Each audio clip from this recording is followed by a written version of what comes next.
Hey guys, I'm Stephanie and this is Steph's Stove, and today we're making sweet and tangy Southern Coleslaw. Now, Southern Coleslaw is something you'll find at most any backyard gathering, especially in the summertime, and it's a nice accompaniment for so many main dishes or just to have topped on a hot dog, which is one of my absolute favorites. So let's get ready and put together this wonderful sweet and tangy Southern Coleslaw. Here we go. Alrighty, as we get ready to start our coleslaw, the first thing we're going to do, we're going to start with our base first because we want to mix everything up together and give everything an opportunity to kind of, all those flavors to get to know each other. So, as with most coleslaw, it's going to start with some mayonnaise, and if you've watched me anytime, you know I love some blue plate mayonnaise. This is my little baby jar. I joked with my husband, I said this was the tiniest little jar when we ordered it. And when I say ordered it, I mean usually we just do a Walmart order for our groceries and have them delivered, which is nice and convenient for us. If you have that available in your area, it's pretty nice. You may want to try it. All right, so we got a half a cup of mayonnaise. And again, you use any brand that you prefer. Like I said, if you've watched me, you know I like some blue plate mayonnaise. It's what I grew up eating, and I'm just kind of partial to it. So I'm going to spread that out in the bottom of our bowl here. And then we're going to add some sugar to it. I've already measured out. We need 1/3 of a cup of sugar. So don't panic. Some of you are going to say, that's a lot of sugar. And it is, but it kind of requires it to help balance everything out. And some of you will even ask, could I use a sugar substitute? I'm sure you could. I don't know what that would taste like, but as most of the time, if you've seen where I've wrote back to you in comments, try it is all I can say. And if it works, it probably works, and then you've got a hit. Most of the time it will. I can't tell you what the exact conversion will be, but if you're well versed on sugar substitutes, then you kind of know how to adjust that. All right, so I'm just stirring this together here just so that my sugar is combined with the mayonnaise. Then I've got over here, I've got measured out, this is 1/4 of a cup of whole milk. And to that, I'm gonna add 1/4 of a cup of sour cream. Now you could even use Greek yogurt if you wanted to, if you didn't have sour cream. I like the tanginess of the sour cream in it. Again, the choice is kind of yours. You could even do buttermilk. You could kind of substitute a lot of things that will work really well together here. All right, so got that measured out. And I'm going to use this spoon. Yes, I'm going to use the same spoon because they're all mixed together here. And I do like to go ahead and incorporate the sour cream and the milk together. That gives the sour cream an opportunity, and I'm just going to blend this together by hand. It kind of gives that an opportunity to thin a little bit. And you would do the same thing if you use Greek yogurt. You would want to be sure it's thin. Obviously, if you're using buttermilk and milk together, you don't have to worry about that because they're both of a similar consistency, but you don't want the lumps in there. So I'm just going to work that out, and inevitably. All right, so let's get that in there. Now I've got some extra sour cream on my spoon, so I'm gonna be sure to get that completely covered. Move that to the side. I always kind of have a trash bowl or something here to the side, and that's nice for you to discard your dishes with. If you got trash to put those in, works well. So we're gonna kind of put, combine these together gently. If you wanna use a whisk, that's fine. But again, most of us, if we're in the kitchen, we're going to use the same tool. I'll just whisk these together. And you want to do this together until it kind of thins out.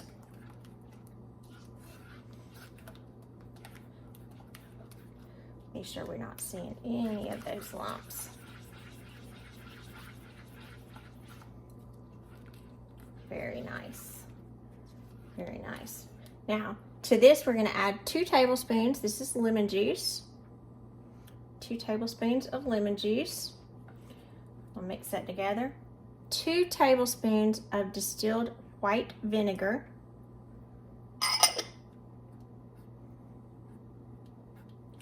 And you can see this is thinning the mixture quite a bit. And so it'll be a very loose consistency, as it should. And then we're gonna season this a little bit. This is with salt. I have a half a teaspoon of salt, and that's an 1/8 of a teaspoon, or closely there too, of black pepper. And this will be our base, our dressing. All right, so I'm gonna mix these together well.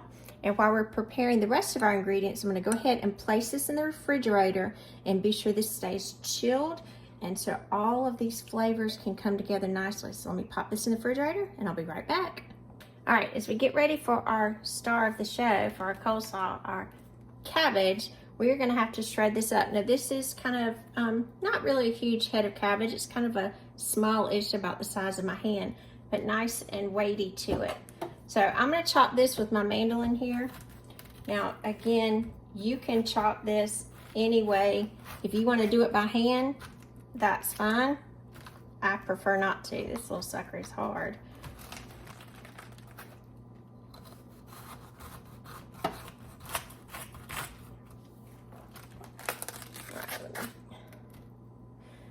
All right, now after we've got him cut in two, I'm gonna come in and I'm going to take out this little stem part as best I can. And again, be careful with this because a cabbage is something that's very firm. And it's easy to get yourself with that. All right, this little exterior leaf, I'm gonna take that off. Some of those, put those to the side. Now for my mandolin, I've got this set on the lowest. I think this is like 2 millimeter little shreds here. So I'm gonna take this and begin shredding this cabbage. And as I get it completely shredded, we'll be right back. I'm just finishing up my head of cabbage. Got some little extra pieces here. I'm gonna leave, I think I'll just leave those whole, save my fingers. And so you can see, and this was about 3 passes for the coleslaw in here. Beautiful, nicely shredded. You do want this finely shredded. That is gonna make a big difference here. So you do want your cabbage, like I said, if you wanna use a knife to cut it like that, you can, that's perfectly fine. So I'm gonna change out my blades now. On my little cutter here, and I'm gonna change this to, this is like a little mandolin, or excuse me, like a little julienne grater. So I'm gonna put this here, pop it in, and then you want to grate some carrots. Now when I went to get carrots at the store, and I told you we did our Walmart order, we got little carrots instead of big ones. So if you have big carrots, you want to do about 2 carrots. So I'm gonna do a few of these carrots to get these nice little, you can see little finely grates here. I'll open this up so you can see it, because I want just some little fine pieces in here. So I'm gonna go through and I'm gonna grate about 8 of these, which will be equivalent to probably about 2 full-size large carrots. Then as they get smaller, you want to be very careful with it. If you had a box grater, you could do this as well. Since I've just already used this for the coleslaw, I just want to use one device. And again, this will be a lot easier if we had larger carrots, but again, this is just what our order came with. I guess that they didn't have any pretty large carrots, so we got the baby ones, which are fine. They're all carrots. That's what matters in the long run. And if you don't like carrots, leave the carrots out.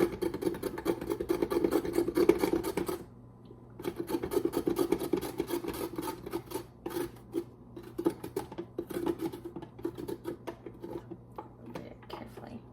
If you wonder where I'm throwing, I've got a little trash bowl over here to the side. I always try to get something like that, so whatever I'm doing when I'm cooking, I've got something I can throw trash in. I don't have to worry about messing with the trash can while I'm cooking. All right, so that's nice. Let's move this over. Get all of this out.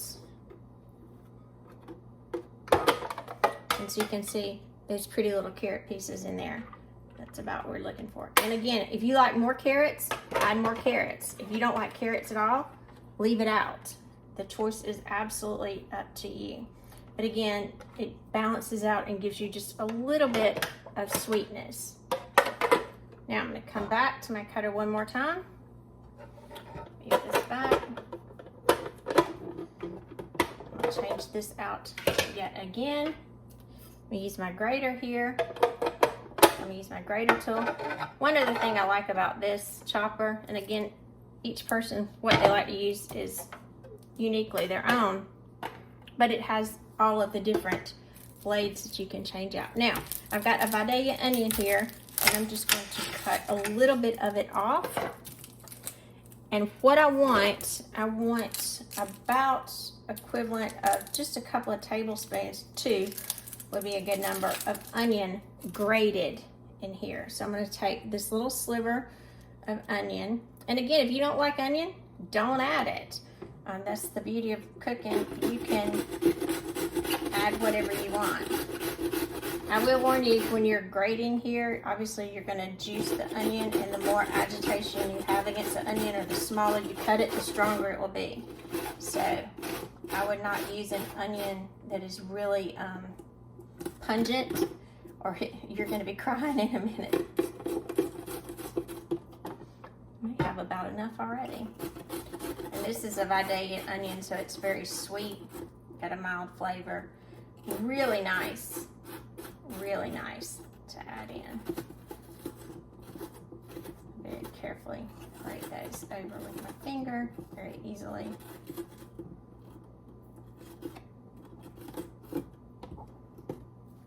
Extra, take that out. And look at that. Perfect little bit of onion in there. Perfect to go in top. So let me give my hands a rinse and we'll be right back. All right, now the fun part, to assemble. So in our first bowl, we have our cabbage. This is 1 small head of cabbage, about 2 carrots. You want them julienne or finely chopped. And again, I had the mini, so I used about 8, and about 2 tablespoons of onion. So I'm going to transfer all of this into a larger bowl. You can see those beautiful shreds, because we want to be able to toss this nicely. To the side. And then we had our dressing that we made, and so it is again nice and chilled, ready to go on top. And you can say that doesn't look like enough dressing. It is. So we're gonna pour this.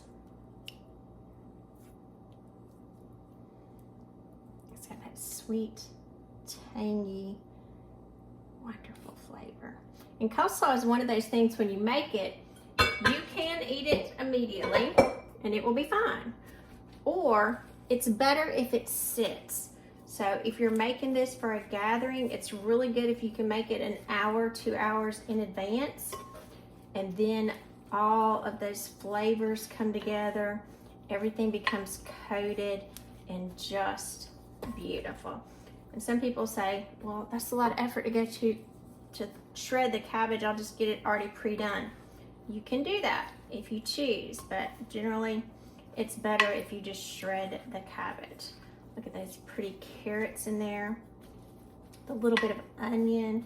Now if you even wanted to put some purple cabbage in here to add a little bit more color, that's fine.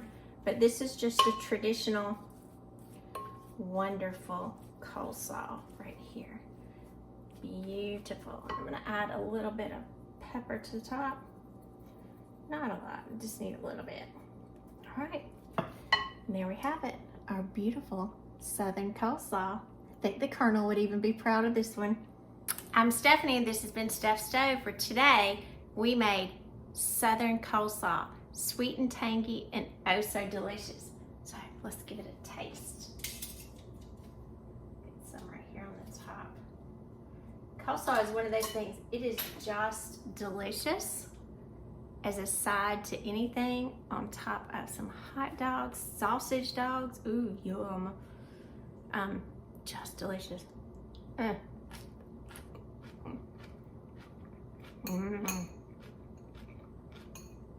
That's some good coleslaw. Sweet, tangy, crunchy from that cabbage.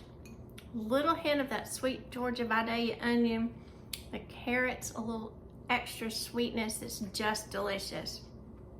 And so these are one of the things that we grew up enjoying. Whenever we have barbecue chicken, my mama always has some wonderful homemade coleslaw that's just delicious. And it's just a Southern staple. So I do hope you enjoy this recipe as much as I've enjoyed it over the years. And remember, I'm Stephanie. This has been Steph Stove. Give us a thumbs up. Click that subscribe button for more great content like this. And remember, Steph Stove, we're making memories one dish at a time.